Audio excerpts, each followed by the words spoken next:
클릭해 주셔서 감사합니다. 항상 건강하세요. 좋아요와 댓글은 영상 제작에 큰 힘이 됩니다. 옛 이모 이야기 바로 시작합니다.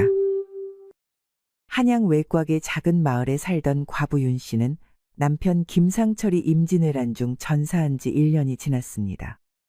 시부모님과 어린 아들, 딸을 모시고 사는 윤 씨는 가정의 기둥이 되어 고된 나날을 보내고 있었습니다. 상철 씨, 오늘도 하늘에서 저희를 지켜보고 계시지요? 윤 씨는 매일 아침 남편의 위패에 절을 올리며 하루를 시작했습니다. 가족들의 끼니를 해결하기 위해 윤 씨는 집 뒤편 밭을 모두 목화밭으로 바꾸었습니다. 저축해둔 작은 돈으로는 말 한 마리와 마차를 마련했지요. 마을 대장장이에게 튼튼한 마차를 만들어 달라 부탁했고, 이제 매일 아침 한양 성문이 열리면 목화를 싣고 장터로 향했습니다.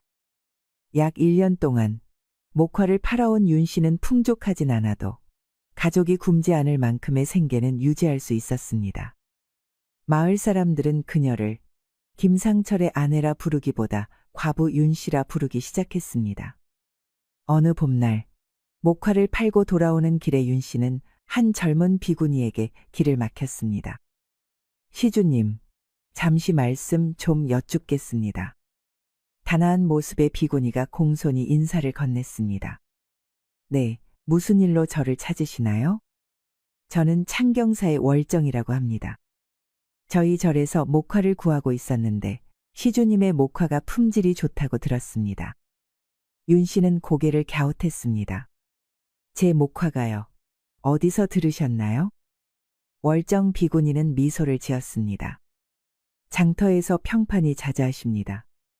절에 공양할 물품을 자주 구하러 다니지요. 그렇군요. 월정은 조심스럽게 제안했습니다. 사흘마다 한 번씩 저희 절에 목화를 가져다 주실 수 있으신지요? 대가는 일반 시세보다 넉넉히 드리겠습니다. 윤 씨는 잠시 생각에 잠겼습니다. 안정적인 수입원이 생긴다면 가족들에게 큰 도움이 될 터였습니다. 알겠습니다. 한번 해보겠습니다. 다음 날 아침, 윤 씨는 가장 좋은 목화만 골라 마차에 실었습니다. 창경사는 한양성 동쪽 깊은 숲속에 자리한 고즈넉한 사찰이었습니다. 성문을 지나 한참을 더 가야 했기에 평소보다 일찍 집을 나섰습니다. 창경사에 도착하자 월정 비구니가 반갑게 맞이했습니다. 오셨군요. 이쪽으로 들어오십시오. 월정의 안내를 따라 윤 씨는 마차를 뒷문으로 몰았습니다. 그곳에선 목화를 서쪽 담장 근처 창고에 내려놓으라 했습니다. 창고 안에는 2명의 나이 지긋한 비구니가 바쁘게 움직이고 있었습니다. 이쪽은 지혜 스님과 연화 스님이십니다. 저희 절의 의복과 이불을 관리하십니다. 두 비구니는 고개를 끄덕이며 윤 씨를 반겼습니다. 둘 다 단정하고 기품 있는 모습이었으나 윤 씨는 불가에 계신 분들치고는 너무 고운 자태를 지녔다는 생각이 들었습니다. 몇 차례 목화를 배달한 후 윤 씨는 세 비구니의 법명을 모두 알게 되었습니다. 가장 젊은 월정 비구니는 절의 잡무를 담당했고 지혜와 연화 비구니는 주로 창고에서 일했습니다. 어느 날 윤 씨가 목화를 배달하러 갔을 때 월정 비구니가 새로운 부탁을 했습니다. 윤 시주님, 저희 절에 쌀과 기름도 부족합니다. 내일 장에서 구해오실 수 있을까요? 비용은 충분히 드리겠습니다. 윤 씨는 기꺼이 동의했습니다. 물론이죠. 제가 도울 수 있다면 기쁘게 돕겠습니다. 목화를 내려놓은 윤 씨는 문득 궁금증이 생겼습니다. 월정 스님 한 가지 여쭤봐도 될까요? 말씀하세요. 주변에 목화 농사 짓는 집이 많은데 왜 하필 저를 선택하셨나요? 월정은 미소를 지었습니다. 저희는 비록 출가한 몸이지만 여자로서 여러 일을 처리할 때는 편안함이 필요합니다. 시주님처럼 여성분이 맡아주시면 여러모로 편리하지요. 그렇군요. 이전에는 누가 이 일을 했나요? 대답하기 전에 연화 비구니가 창고로 들어와 말했습니다. 절 뒤편에 밭이 있어서 예전엔 직접 목화를 길렀습니다. 하지만 이제는 관리할 인력이 부족해서요. 윤 씨가 더 묻기도 전에 지혜 비구니가 차갑게 끼어들었습니다. 질문이 너무 많으시네요. 그저 목화만 가져다 주시면 됩니다. 절의 일에 대해서는 적게 알수록 좋습니다. 윤 씨는 깜짝 놀라 고개를 숙였습니다. 죄송합니다. 너무 호기심이 많았나 봅니다. 윤 씨가 창고를 나설 때 지혜 비구니가 월정과 연화를 나무라는 소리가 들렸습니다. 너희들 정말 입이 가볍구나. 주지스님께서 아시면 우리 모두 혀를 뽑을 거야. 윤 씨는 서둘러 그곳을 떠났습니다. 이후로는 목화와 식료품을 가져다 주면 곧바로 떠나곤 했습니다. 매번 목화를 가져다 주고 식료품을 납품하며 한 달이 지날 때마다 정산을 하니 꽤 넉넉한 수입이 생겼습니다. 가을이 깊어가던 어느 날, 윤 씨는 절에 절임 채소를 배달했습니다. 창고에서 일을 마치고 나오다가 담벼락 모퉁이에서 연화 비구니가 구토를 하는 모습을 보았습니다. 스님, 괜찮으세요? 윤 씨가 다가가 염려하며 물었습니다. 연화는 창백한 얼굴로 고개를 들었습니다. 괜찮습니다. 아마도 음식이 체한 것 같습니다. 윤 씨는 연화의 이마에 손을 얹었습니다. 열은 없으신 것 같은데요. 제가 생강차라도 끓여드릴까요? 아닙니다. 시조님 그냥 지나가는 증상일 뿐입니다. 걱정해 주셔서 감사합니다. 윤 씨는 고개를 끄덕이며 물러났지만 내심 의아했습니다. 두 아이를 낳은 경험이 있는 그녀는 연화 비구니의 증상이 임신 초기 증상과 너무나 비슷하다는 것을 알아챘습니다. 아니겠지, 비구니신데. 그날 밤 윤 씨는 잠을 이루지 못했습니다. 머릿속에서는 의심과 혼란이 가득했습니다. 다음번 창경사를 방문했을 때 연화 비구니의 모습은 보이지 않았습니다. 대신 새로운 비구니가 창고에서 일하고 있었습니다. 저는 청년이라고 합니다. 새 비구니가 인사했습니다. 그녀도 매우 젊고 고운 용모를 지니고 있었습니다. 윤 씨는 주저하다가 월정에게 물었습니다. 월정 스님, 연화 스님은 어디 계신가요? 월정의 표정이 굳었습니다. 다른 절로 옮기셨습니다. 그렇군요. 갑자기 떠나셨네요. 그게 월정이 말을 시작하려는 순간 지혜 비구니가 그들 사이에 끼어들었습니다. 시주님, 물건만 두고 가십시오. 절의 일에 관여하지 마세요. 연화는 이제 여기 없습니다. 윤 씨는 더 묻지 않고 그곳을 떠났습니다. 하지만 의심은 점점 커져갔습니다. 몇 달이 지난 후 윤 씨가 또다시 창경사를 방문했을 때 월정 비구니도 사라졌습니다. 윤 씨에게 이 일자리를 주선해준 바로 그 비구니가 없어진 것입니다. 용기를 내어 지혜 비구니에게 물었습니다. 지혜 스님, 월정 스님은 어디로 가셨나요?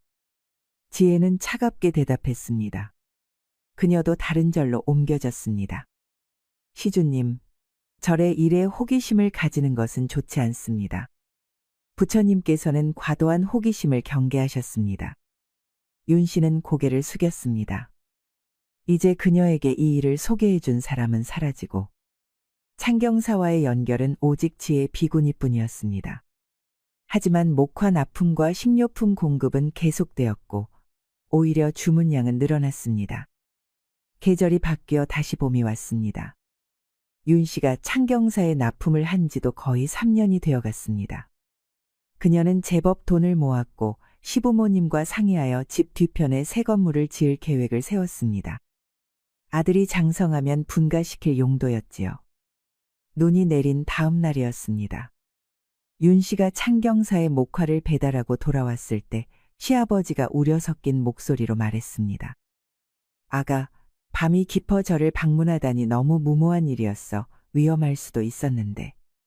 윤 씨는 혼란스러웠습니다. 무슨 말씀이세요? 저는 낮에 다녀왔어요. 시어머니가 설명해 주었습니다. 오늘 마을에서 소문을 들었단다.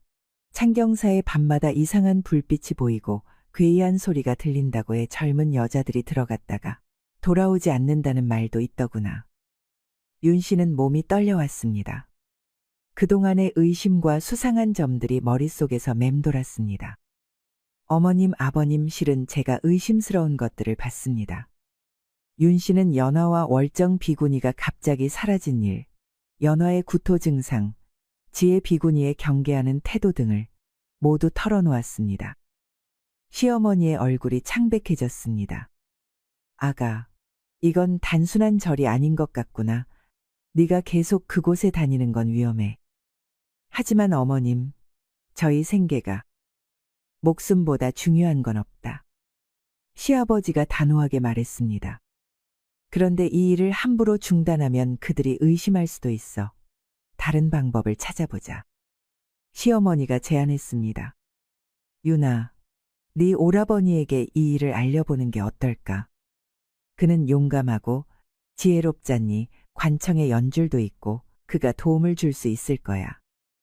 윤 씨는 고개를 끄덕였습니다. 네, 내일 친정에 다녀오겠습니다. 다음 날 윤 씨는 마차를 몰고 친정으로 향했습니다. 오라버니 윤도경에게 모든 상황을 설명했습니다. 도경은 크게 놀랐습니다. 여동생, 이건 큰일이네. 그들은 분명 비구니가 아니야. 조정의 고관이 여자들을 농락하는 음굴일 가능성이 높아. 오빠, 그럼 어떻게 해야 하죠?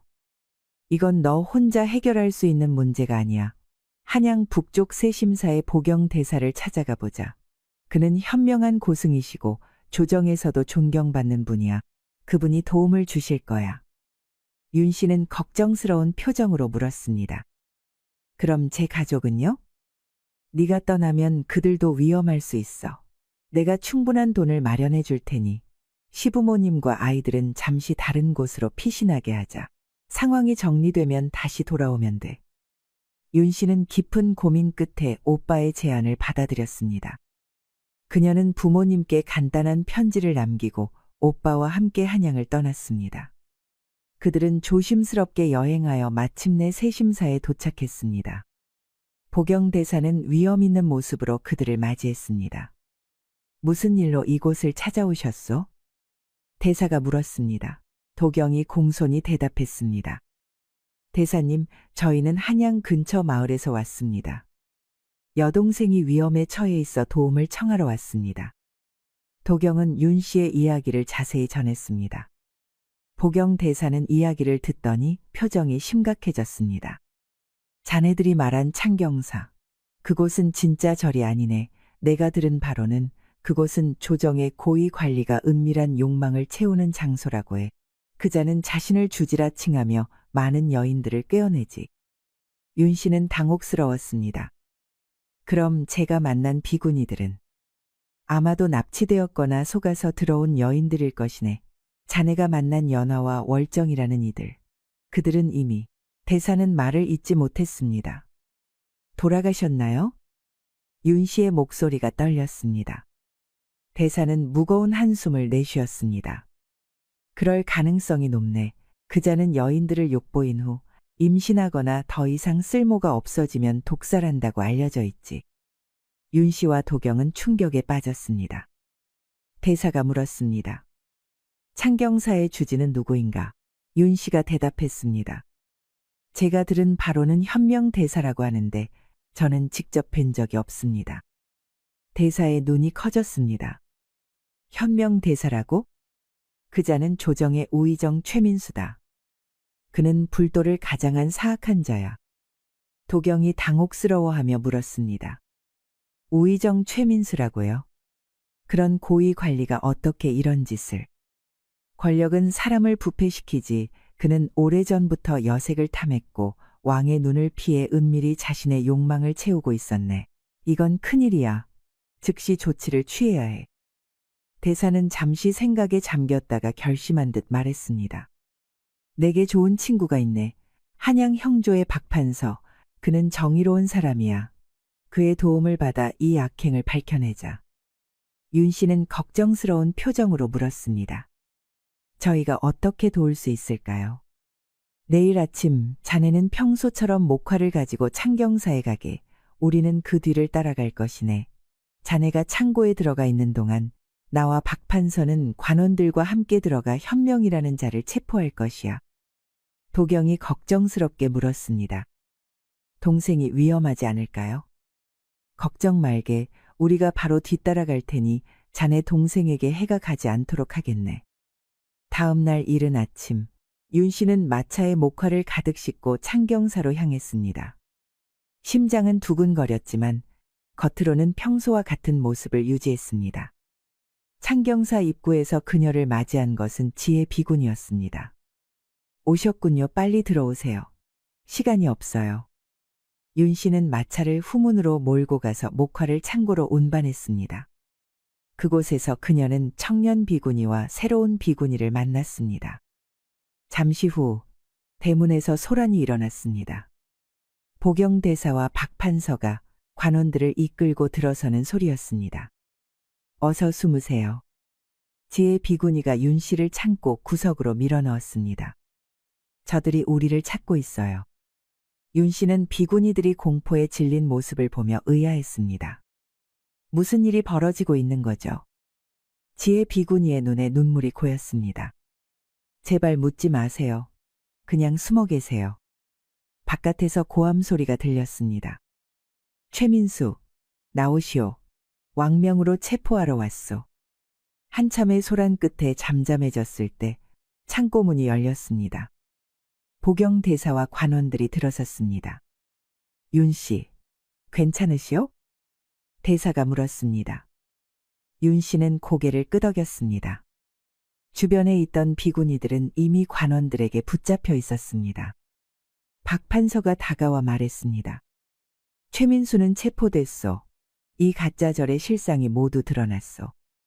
윤 씨는 혼란스러웠습니다. 그럼 이분들은? 그녀는 비구니들을 가리켰습니다. 속아서 들어온 불쌍한 여인들이요. 그들도 피해자요. 박 판서의 목소리에 연민이 묻어났습니다. 윤 씨는 지혜 비구니에게 다가갔습니다. 정말 그런가요? 왜 말해주지 않으셨어요? 지혜는 눈물을 흘리며 대답했습니다. 말할 수 없었어요. 그가 우리 가족을 위협했거든요. 도망치려 해도 항상 붙잡혔어요.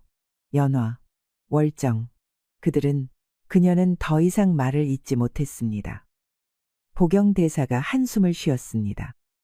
이곳에서 많은 여인들이 희생되었소. 최민수는 자신의 욕망을 채우기 위해 이들을 농락하고 임신하면 독살했소. 지난 3년간 수십 명의 여인들이 그의 손에 죽었을 것이요.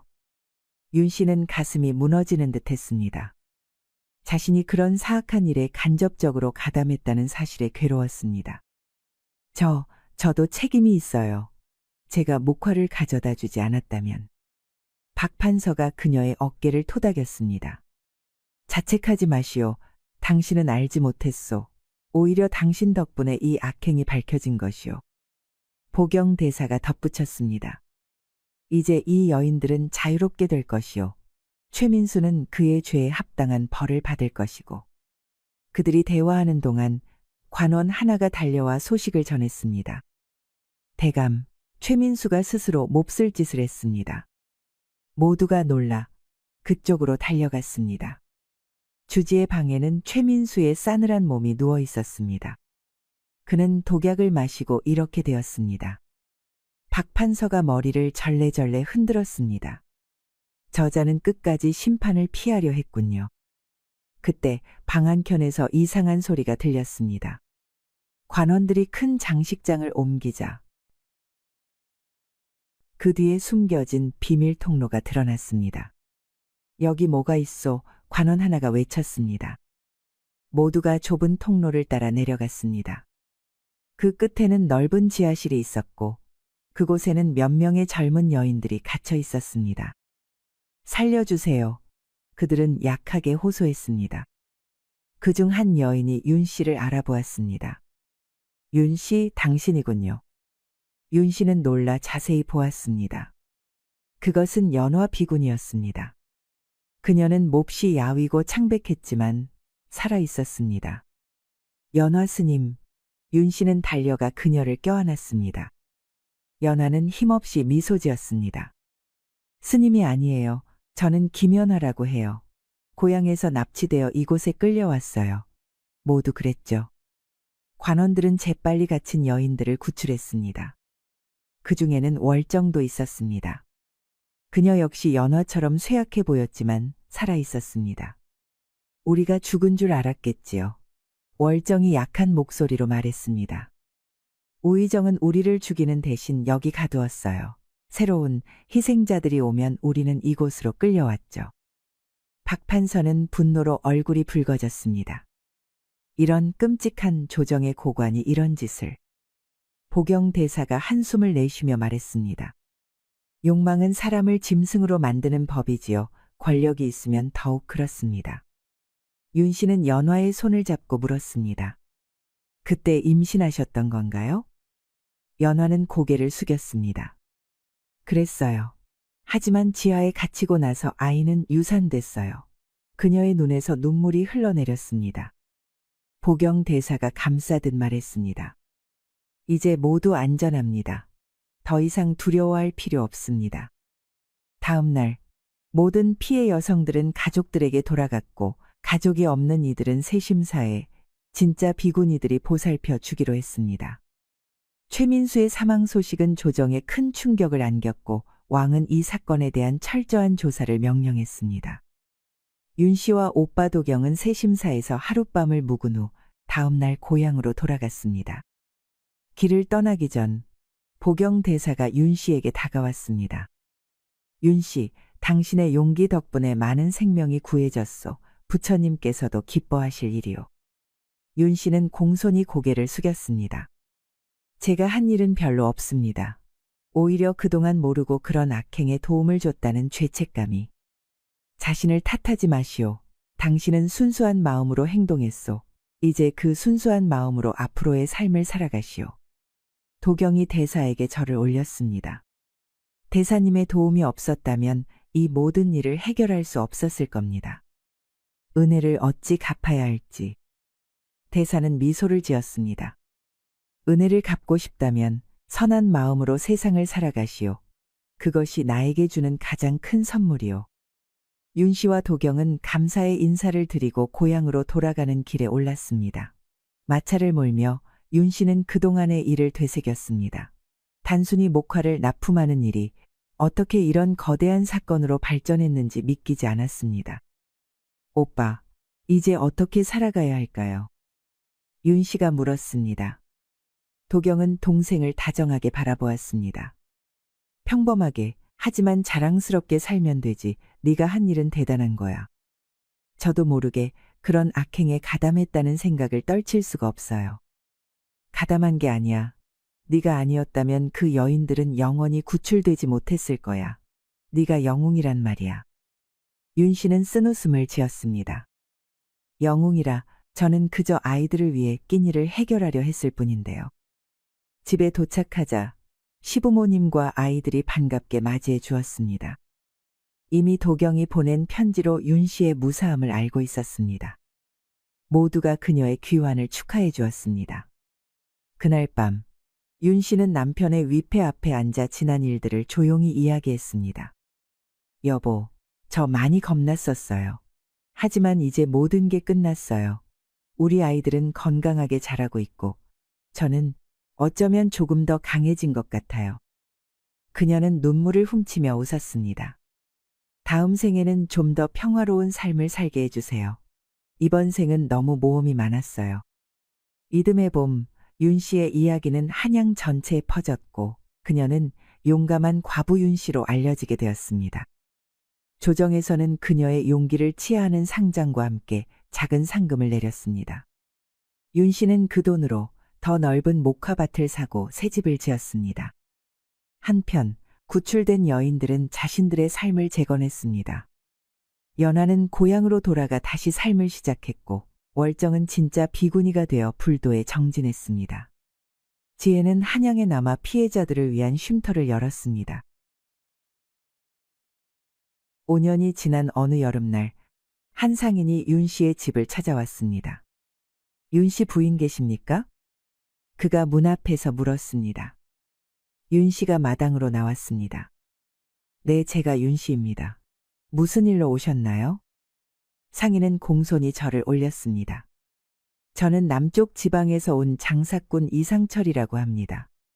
부인의 목화가 품질이 좋다고 들어 거래를 하고 싶어 찾아왔습니다. 윤 씨는 상인을 자세히 살펴보았습니다.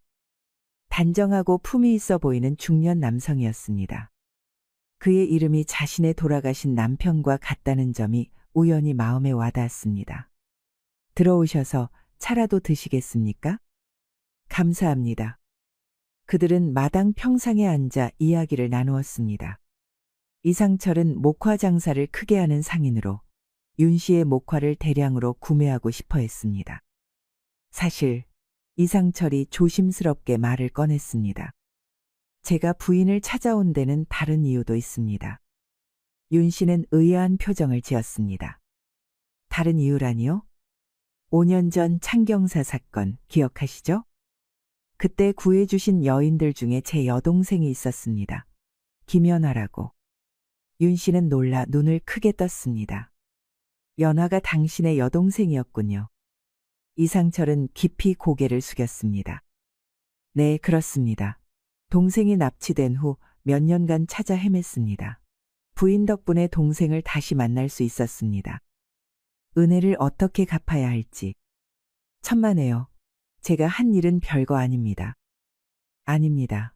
부인의 용기가 없었다면 동생뿐만 아니라 많은 여인들이 구출되지 못했을 겁니다. 그 후로 윤 씨와 이상철은 정기적으로 목화 거래를 했고 점차 가까워졌습니다. 1년 후 이상철은 윤 씨에게 청혼했고 그녀는 깊은 고민 끝에 이를 받아들였습니다. 시부모님도 이 결혼을 축복해 주셨고 아이들도 새 아버지를 반겼습니다. 결혼식 날 보경대사가 직접 찾아와 축복을 해 주었습니다. 연아와 월정, 지혜도 축하하러 왔습니다. 연아는 윤 씨를 따뜻하게 껴안았습니다. 언니 정말 축하해요. 오빠와 행복하게 사세요. 윤 씨는 미소를 지으며 고개를 끄덕였습니다. 고마워요. 당신들이 와줘서 더 기쁘네요. 보경대사가 윤 씨에게 다가와 조용히 말했습니다. 부인, 이제 새로운 삶을 시작하시는군요. 과거의 그늘을 떨치고 밝은 빛 속에서 살아가시길 바랍니다. 윤 씨는 공손히 고개를 숙였습니다. 대사님, 그동안의 가르침 감사합니다.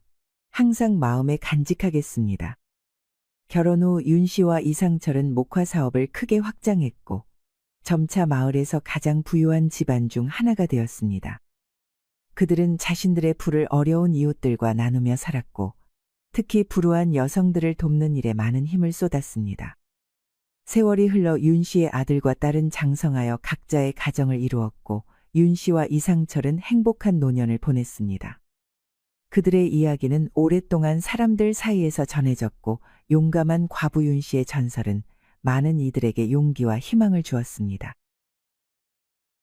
옛 이모 영상을 빠르게 만나보시려면 가운데 동그라미를 클릭하여 구독을 눌러주세요. 새로운 영상이 올라오면 알림이 옵니다. 다음 동영상과 추천 영상도 재미있으니 많은 시청 바랍니다. 감사합니다.